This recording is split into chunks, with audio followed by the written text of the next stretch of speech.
বাড়িটাকে তো তোমরা একবারে বউ বাজার করে তুলেছো। শোনো, পুরুষ মানুষের না একটু আধটু এসব হতেই পারে। তার মানে তুমি বলছো আমি বিয়ে করলে তো ওর আপত্তি নেই? তো তোমাকে এখন কেউ কিসের জন্য বিয়ে করবে শুনি? আমার সম্পত্তি আছে তাই বিয়ে করবে। ও তাই নাকি? হ্যাঁ, আমরা জমিদার বংশ। এখন যদি তুমি খোঁজো না, তাহলে চারিদিকে আমাদের জমি জমি জমি জমি আছে। রাখো তোমার জমিদারি, বিয়ের পর থেকে তো দেখে আসছি জমি তো দেখছি না, ওই দাঁড়িয়ে বেড়ে চলেছে। ওফ, তোমরা থামবে একটু? দাদা, তুই এই বিয়েতে খুশি তো? না না, ও কেন খুশি হবে? ও তো খুশি হওয়ারই কথা, টেস্ট বদলাচ্ছে। হিংসা হচ্ছে বুঝি? ওই বকুলকে পাওনি বলে খুব আফসোস হয় তাই না? নকুলকে? এই একদম কালা সাজবে না, সত্যি করে বলো তো তোমার বকুলের সঙ্গে এখন কোনো যোগাযোগ নেই? হে মামলিনী দিদি, মানে গত সপ্তাহে ওই যে সাবান জলে পা পিছলে পড়ে গেছে সেটা পর্যন্ত আমি জানি।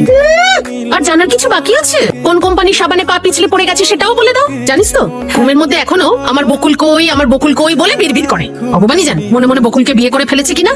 ওই কথাই আছে না, তোমারে মারিবে যে বকুলে বাড়িছে সে। ওটা গোকুল না মা, গোকুল। রাখতো, বকুল গোকুল একই হলো, কুলটা তো খেয়েই যাচ্ছ।